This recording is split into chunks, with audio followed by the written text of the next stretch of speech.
우리 함께 사도신경으로 신앙 고백하겠습니다. 나는 전능하신 아버지 하나님 전지의 창조주를 믿습니다. 나는 그의 유일하신 아들 우리 주 예수 그리스도를 믿습니다.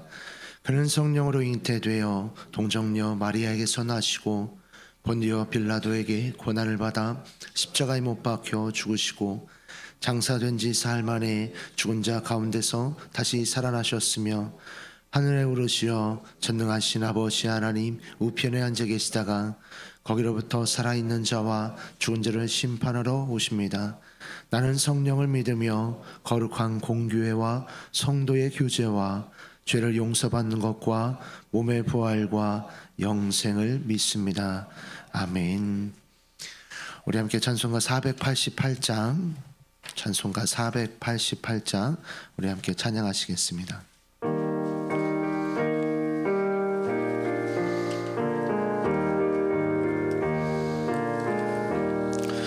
이 몸의 소망 무행가 우리 주 예수 뿐일세.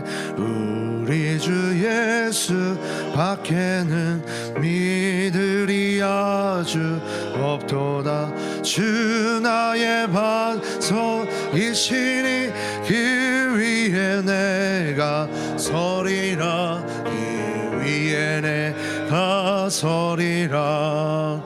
무섭게 바람 부는 밤 물결이 높이 설렐 때 우리 주 크신 은혜에 소망에 다스 주리라. 주 나의 반석이시니 그 위에 내가 서리라. 그 위에 내가 서리라. 세상의 밑도 모든 것 길어질 그날 되어도 구주의 언약 미사와 내 소망 더욱 기리라. 주 나의 반석이시니 그 위에 내가 서리라. 그 위에 내가 서리라. 바라던 천국 올라가 하나님 앞에 배울 때 구주의 의를 힘입어 여시바로 서리라. 주 나의 반석이시니 그 위에 내가 서리라. 그 위에 내가 서리라. 아멘. 오늘 우리에게 주시는 하나님의 말씀은 시편입니다. 시편 62편 1절에서 12절까지의 말씀입니다. 시편 62편 1절에서 12절까지의 말씀, 우리 한 절씩 교독 후 마지막 절은 합독하도록 하겠습니다. 나의 영혼이 잠잠히 하나님만 바라며 나의 구원이 그에게서 나오는도다. 오직 그만이 나의 반석이시요 나의 구원이시요 나의 요새이시니 내가 크게 흔들리지 아니하리로다. 넘어지는 담과 흔들리는 울타리 같이 사람을 죽이려고 너희가 일찍 공격하기를 언제까지 하려느냐. 그들이 그를 그의 높은 자리에서 떨어뜨리기만 꾀하고 거짓을 즐겨하니 입으로는 축복이요 속으로는 저주로다. 나의 영혼아 잠잠히 하나님만 바라라. 물은 나의 소망이 그로부터 나오는도다. 오직 그만이 나의 반석이시요 나의 구원이시요 나의 요새이시니 내가 흔들리지 아니하리로다. 나의 구원과 영광이 하나님께 있으며 내 힘의 반석과 피난처도 하나님께 있도다. 백성들아 시시로 그를 의지하고 그의 앞에 마음을 토하라. 하나님은 우리의 피난처시로다. 아 슬프도다. 사람은 입김이며 인생도 속임수이니 저울에 달면 그들은 입김보다 가벼우리로다. 포악을 의지하지 말며 탈취한 것으로 허망하여지지 말며 재물이 늘어도 거기에 마음을 두지 말지어다. 하나님이 한두 번 하신 말씀을 내가 들었나니 권능은 하나님께 속하였다 하셨도다. 주여 인자함은 주께 속하오니 주께서 각 사람이 행한 대로 갚으심이니이다. 아멘. 기도하겠습니다. 좋으신 아버지 하나님, 은혜를 감사합니다. 지난 간밤에도 저희들을 주님 품 안에서 편히 쉬게 해주시고 또 이 새벽에도 저희들을 주 앞에 불러주심을 감사합니다. 물을 떠난 고기가 살 수 없은 것 같이 저희가 주의 은혜가 없이는 한순간도 살 수 없음을 고백합니다. 이 새벽에도 말씀과 기도 가운데 저희들을 만나주시며 주의 성령으로 충만케 하여 주옵소서. 기도의 영을 부어주시고 마땅히 간구할 것들로 기도할 수 있게 하여 주옵소서. 이 새벽에도 주님께 예물을 드립니다. 감사의 예물, 일천번째 예물, 또 11조, 또 사랑의 연탄 봉사 헌금을 드립니다. 하나님께서 귀한 예물 기뻐 받아주시고 약속하신 하늘의 복과 땅의 복으로 충만하게 채워 주옵소서. 주의 은혜로 종의 가정들을 형통케 해주시며 그 자녀들을 축복하여 주옵소서. 예수님의 이름으로 축복하며 기도하옵나이다. 아멘. 이 새벽에도 주의 은혜와 축복이 함께 하시기를 축원합니다. 이제 11월 첫날 새벽에 오신 여러분들을 축복합니다. 이제 오늘부터 이제 저희가 이제 한 11월 중반까지 시편 말씀을 저희가 이제 묵상을 하고요. 그다음에 이제 11월 중반 이후부터 12월 달까지는 이제 요한계시록을 저희가 이제 앞으로 묵상하게 될 것입니다. 이 성경에서 시편은 이제 굉장히 우리에게 소중한 책입니다. 그래서 이제 많은 사람들이 시편을 읽었습니다. 믿음의 선배들 가운데 시편을 즐겨 읽었던 분들이 의외로 많습니다. 그래서 여러분도 한번 보셔 시편을 즐겨 보시면 이제 예를 든다면 이제 성경의 다른 부분들은 이제 어떤 사건을 소개했죠. 그래서 읽기에는 재미있어요. 뭐 스토리니까 이야기니까 재미있습니다. 그러나 그 사건이 진행되는 속에서 각 인물들이 겪고 있는 내면의 세계는 알 수 없어요. 그냥 사건과 이야기의 흐름만 알 뿐입니다. 그런데 사실 우리에게 더 중요한 것은 그분이 이런 사건을 겪으면서 이런 일을 지나면서 무슨 고민을 했을까? 그 마음의 생각은 또 어땠을까? 사실 이런 것들이 어떻게 보면 우리에게 더 관심사이기도 합니다. 그런데 이제 그런 것들을 기록해 놓은 것이 시편이에요. 그래서 시편에는 어떤 사건과 내용은 기록되어 있지 않지만 그 사건을 겪은 그 사람들이 갖고 있었던 그런 내면의 고민들과 갈등, 또 그 속에서 그들이 신앙적으로 성숙해 가는 것들, 이런 것들이 그 시편에 담겨져 있기 때문에 어떤 면에서는 시편이 더 좋습니다. 그래서 이게 신앙생활을 오래 한 사람일수록 좋아하는 성경 중에 하나가 시편이에요. 그런데 이제 시편을 읽다 보면은 이제 그게 시기 때문에 갖고 있는 어려움이 있습니다. 왜냐하면 시편은 서술문이 아니기 때문에 감정이나 생각이 압축돼 있어요.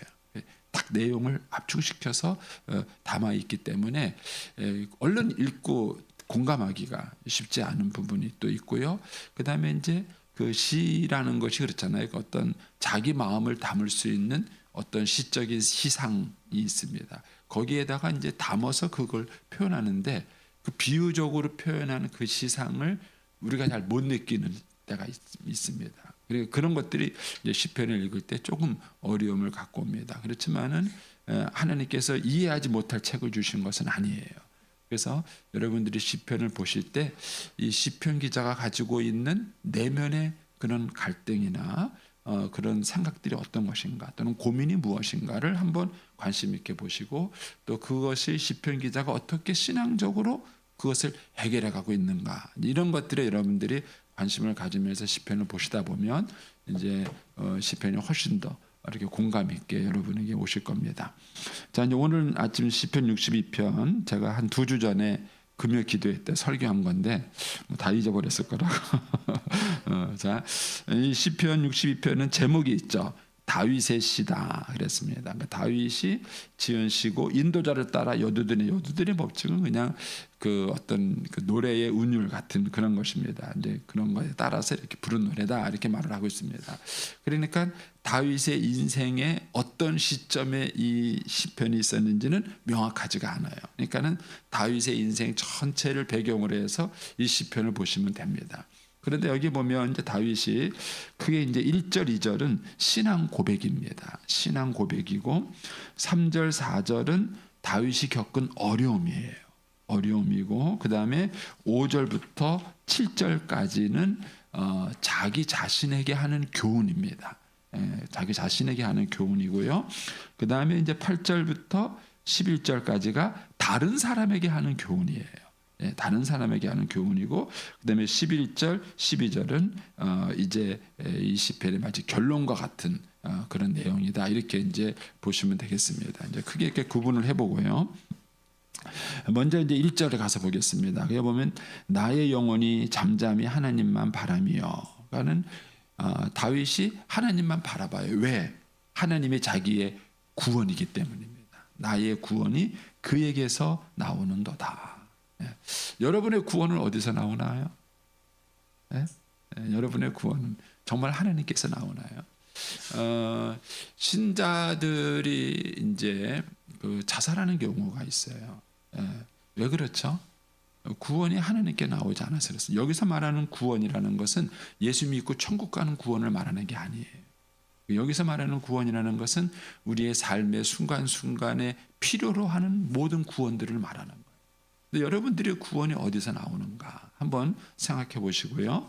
그 다음에 2절에서 가면은 오직 그만이 올리라는 말을 쓴 거예요. 오직 하나님만, 다른 건 아니라는 거예요. 오직 하나님만 나의 반석, 나의 구원, 나의 요새시다. 이거를 거꾸로 질문을 만들어 볼 수 있죠. 여러분의 반석은 뭐예요?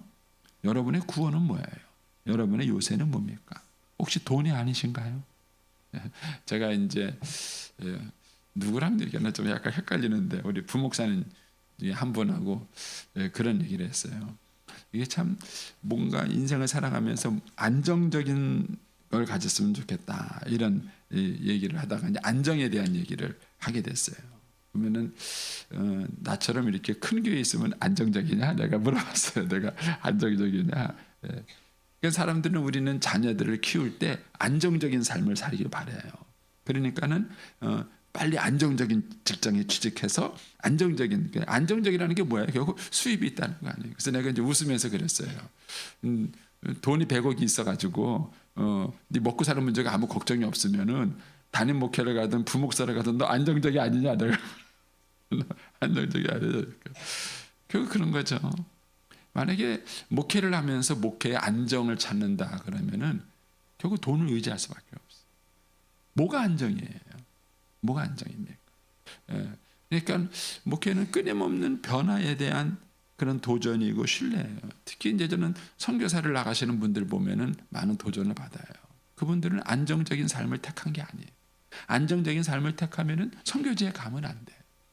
그런데 이미 그들은 선교지에 갈 때 불안정한 삶을 택한 것이고 그런데도 그거를 택하면서 갈 만한 충분한 이유가 있는 것입니다. 그래서 여러분들의 구원, 그다음에 반석, 요새가 뭔가 거꾸로 질문을 한번 해보시라는 거예요. 이제 제가 이제 묵상하는 거를 도와드리는 거예요. 이제 시간이 짧기 때문에 제가 이제 다 설명을 하기는 어렵고요. 그러면서 뭐라 그러냐면 내가 크게 흔들리지 아니하리로다. 이 얘기를 뒤집어서 말하면은 인생을 살다 보면 흔들릴 때가 있다는 거예요. 삶이 흔들릴 때가 있어요. 불안할 때가 있습니다. 근데 여러분들을 흔들리지 않게 붙잡아 주는 게 뭐예요? 그게 돈입니까? 사람입니까? 여러분의 안정적인 지위입니까? 뭐가 여러분들의 삶을 흔들리지 않고 안정적으로. 현대 사회에서는 어쨌든 돈이에요. 돈만 있으면 뭐 은퇴도 되고 집에 있어도 되고 뭐 일해도 되고 안 해도 되고 그렇지 않아요? 돈만 있으면 인생이 흔들리지 않지 않나요? 어느 정도 있으면 좋겠어요. 이제 그게 이제 현대인들이 갖고 있는 생각인 거죠. 그러나 이 다윗은 뭐라고 말하냐면은 그것이 나에게는 하나님이다 이렇게 말하는 거예요. 그래서 내가 지금도 하나님만 바라본다 이렇게 말하는 것입니다. 그러면 이제 정말 하나님이 여러분의 인생에서 정말 그렇게 든든한 의지가 되고 도움이 되고 있는가?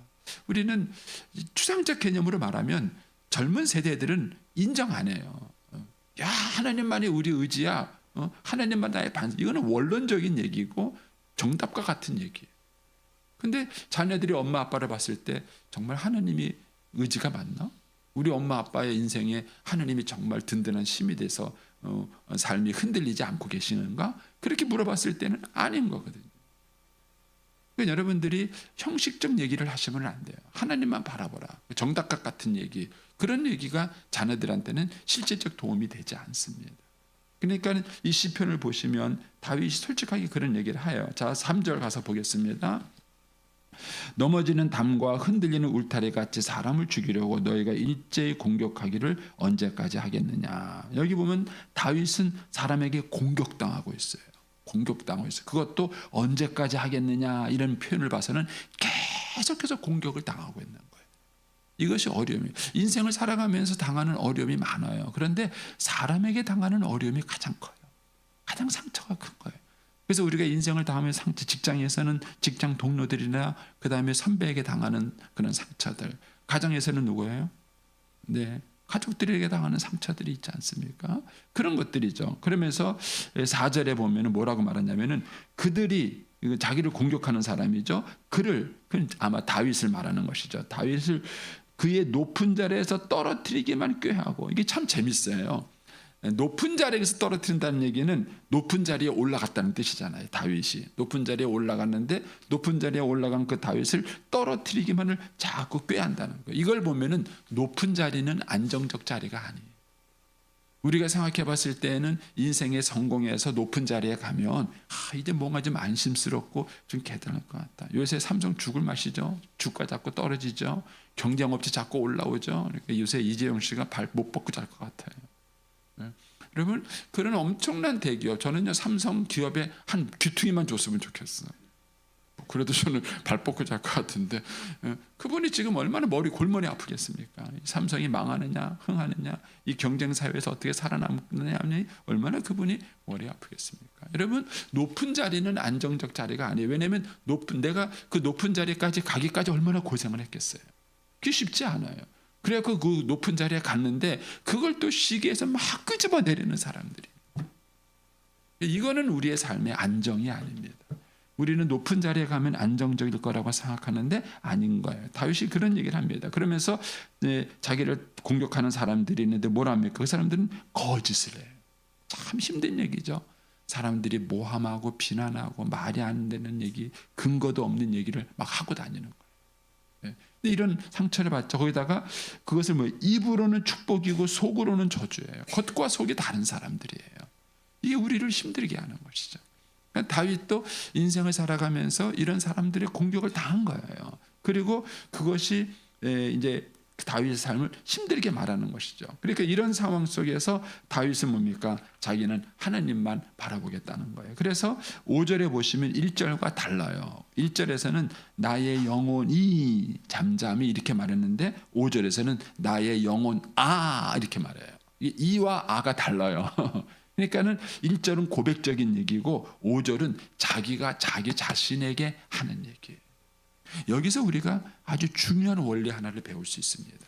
여러분, 인생을 살아가서 사람이 어려움을 당하잖아요. 그럼 내 안에 많은 음성이 들려요. 이 바보 같은 놈, 너 멍청이가 돼가지고 맨날 당하냐? 너 사람한테 맨날 이렇게 너 지난번에 걔한테 속았잖아. 근데 또 속았냐? 어휴, 바보 같은 게. 이런, 네가 돈만 있었으면 네가 그런 일을 겪었겠냐? 네가 돈 없으니까 네가 그런 일을 겪었지? 이런 얘기들, 이런 것들이 우리 안에 막 들어오는 거예요. 그런데 그런 것을 우리가 아무 생각 없이 받아들이면 우울증에 빠지는 거예요. 근데 다윗은 선제적으로 얘기를 하는 거예요. 자기 마음속에 들려오는 많은 음성이 들리기 전에, 또 주변 사람들이 나한테 뭐라고 하는 많은 음성이 들리기 전에 자기가 자기 자신에게 선제적으로 말해요. 다윗아, 내 영혼아, 하나님만 바라보라. 하나님이 너 사랑하지 않느냐? 하나님이 내 기도를 듣지 않느냐? 하나님이 너를 축복하지 않느냐? 그러면서 자기가 자기에게 얘기를 해주는 거예요. 그리고 그 음성을 듣는다. 이게 하나님을 바라보는 첫 번째예요. 여러분들의 인생을 살아가면서 많은 음성이 들려요. 소문도 들리고 그거 왜 괴로워하세요? 그리고 왜 그걸 묵상하세요? 그러니까 지치죠. 그런데 우리는 막 남이 떠도는 얘기, 누가 뭘 했다 그랬다, 나한테 저 사람이 나한테 그런 말을 했대, 막 그 말을 계속 곱씹고 또 묵상하고 막 분노를 삭히고 막 이러고 사는 거예요. 그게 믿음이 아니에요. 믿음이라는 것은 뭐냐면 다윗처럼 믿음을 가지고 자기가 자기에게 선언하는 거예요. 너는 하나님의 사랑받는 존재 아니냐? 하나님이 네 기도를 듣지 아니하시냐? 하나님이 너와 지금 함께하지 않느냐? 하면서 자기가 자기에게 믿음의 말을 해주는 거예요. 그리고 그 소리를 듣는 거예요. 이게 믿음의 다윗이 그 많은 인생의 시련을 살아오면서 어떻게 그 시련을 극복할 수 있었느냐? 이 방법을 썼기 때문에 그래요. 그래서 내 영혼아 하고 자기가 자기한테 말을 하는 거예요. 내 영혼아 하나님을 바라봐라. 하나님이 너의 반석 아니냐? 하나님이 너의 구원 아니냐? 하나님이 너의 요새 아니냐? 하나님이 지금까지 너를 지키시고 돌보시고 인도하지 않으셨느냐? 그러면서 자기가 자기에게 계속 그 얘기를 들려주는 것입니다. 그래서 여러분의 인생을 살아갈 때에 여러분이 고난과 어려움이 있을 때 무슨 소리를 듣고 있는가를 들어보셔야 돼요. 그 내면의 소리가 다 옳은 게 아니에요. 그래서 여러분이 여러분 자신에게 이 말을 해줄 수 있어야 돼요. 내 영혼아, 내 영혼아. 그러면서 믿음의 말을 할 수 있는 거예요. 그러니까는 1절, 2절에 고백했던 얘기를 지금 5절, 6절에 그대로 반복하는 거예요. 뭐만 바뀌었죠? 내 영혼 이에서 내 영혼 아로 바뀐 거예요. 그 믿음의 고백을 자기한테 들려주는 거예요. 하나님만 바라봐라. 물은 나의 소망이, 1절에서는 나의 구원이 그렇게 말했어요. 그거는 결론적인 얘기이기 때문에 구원이라고 말한 거예요. 그런데 이제 5절에서는 내가 지금 어려움을 당하고 있는 상황인 거예요. 그러니까는 소망이라는 표현을 쓴 것입니다. 내 소망이 어디 있느냐? 사람에게 있는 게 아니다. 돈에게 있는 게 아니다. 내 소망이 어디 있느냐? 하나님께 있다.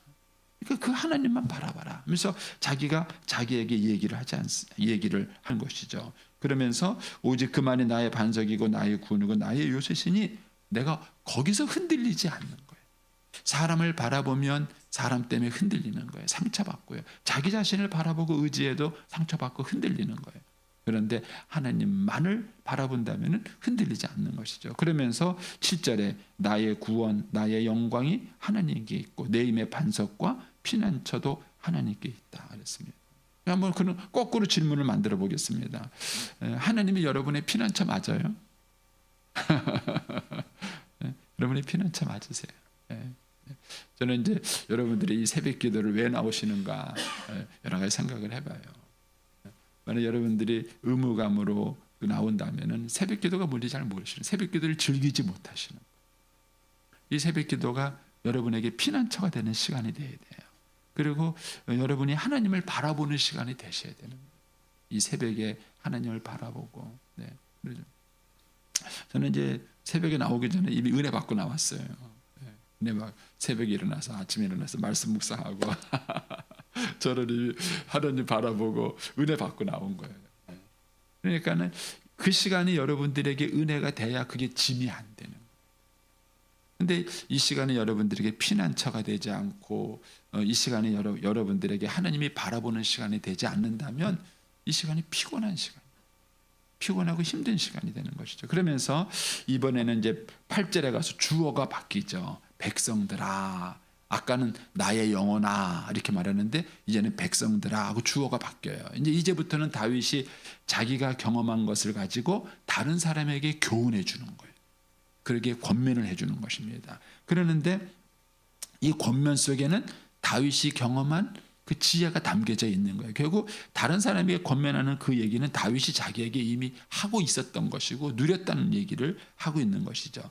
그 8절에 보시면 이렇게 말하죠. 백성들아 시시로 그를 의지하고 그의 앞에 마음을 토하라. 하나님은 우리의 피난처시로다. 다윗은 하나님이 어떻게 피난처가 됐는가? 두 가지가 피난처가 됐어요. 하나님은 시시로 의지했어요. 시시로. 이 시시가 뭐예요? 때마다. 어떤 때요? 힘들 때, 어려울 때, 고통당하고 그랬을 때. 여러분 힘들 때 하나님이 떠오르세요? 하나님의 생각이 나세요? 그러니까 다윗은 하나님의 피난처라고 말한 것은 그가 하나님을 의지했어요. 어려울 때마다, 힘들 때마다 하나님을 의지한 거예요. 그리고 두 번째는 뭐였냐면은 그 앞에 마음을 토했어요. 여러분들은 하나님 앞에 마음을 확 토해낼 수 있는 이 대표적인 사람이 한나잖아요. 예? 한나는 자식을 못 낳아서 분인나라는 여자로부터 상처를 받았어요. 근데 분인나는 자식은 낳지만 남편의 사랑을 받지 못하고 있어요. 두 여인이 다 고통스러운 거예요. 다 고통스러운데 그 분인나라는 여자는 그 고통을 다른 사람에게 공격한 거예요. 다른 사람을 공격하고 비난해서 자기의 고통을 해결하려고 그런 거예요. 그런데 해결이 됐습니까?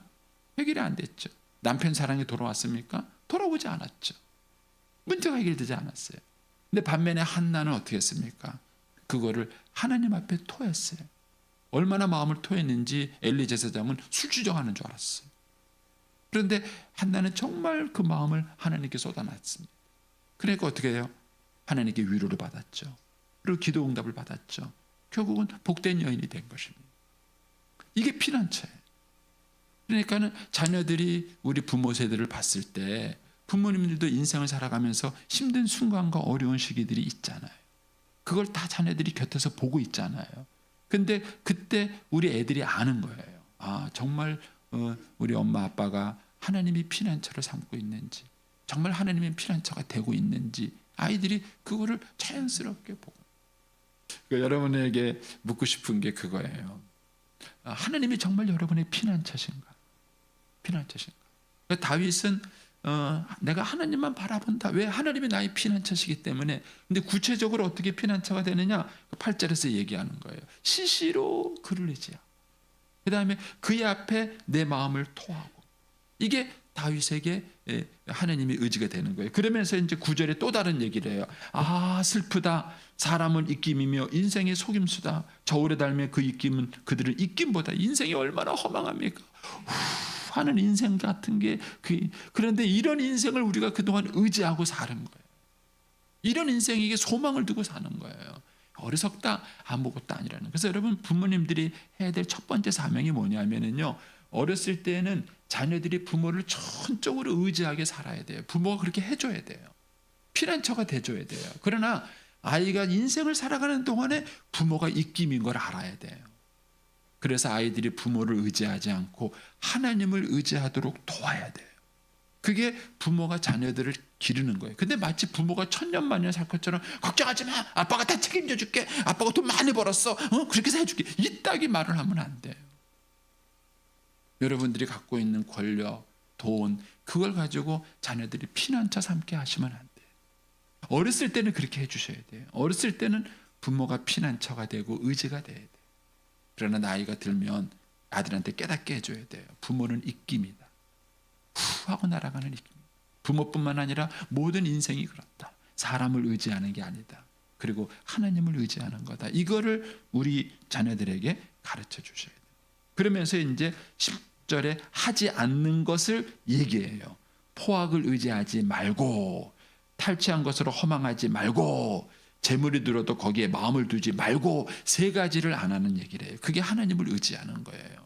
근데 포악을 의지한다는 게 뭐예요? 탈취한 걸 의지한다는 게 뭐예요? 이 사람이 힘이 생긴 거예요. 누구한테 포악할 수 있다는 얘기는 내게 권력이 생긴 거예요. 누구 걸 뺏을 수 있다는 얘기는 내게 힘이 생긴 거예요. 여러분, 사람이 나이가 들고의 인생 후반전에 가면요, 특별히 인생을 방탕하지 않고 난 다음에야 그 사람이 반드시 나이가 들면 권력의 자리에 가 있게 돼 있어요. 반드시 힘의 자리에 가 있게 돼 있습니다. 그래서 사람들은요, 나이가 들수록 자꾸 자기가 갖고 있는 권력을 의지해요. 거기에 마음을 둬요. 그러다가 은퇴하면 충격받는 거예요. 그러다가 나이가 들고 늙고 병들면 충격받는 거죠. 여러분, 그거에다 마음을 두시면 안 돼요. 그거를 하지 않고, 포악도 의지하지 말고, 탈취한 것도 의지하지 말고, 재물에도 의지하지 말고, 어디다가 하나님께, 그게 하나님을 바라보는 거예요. 그게 하나님을 의지하는 것입니다. 그러면서 11절에 하나님이 하신 말씀을 들었는데, 첫째, 권능은 하나님께 속했다. 두 번째, 인자함도 하나님께 속했다. 그래서 하나님만이 저와 여러분의 피난처이신 것입니다. 여러분, 오늘 한 날도 살아가시는 동안에 이 하나님만을 바라보고 또 하나님을 의지하는 그런 복된 삶이 되시기를 축복합니다. 기도하겠습니다. 오늘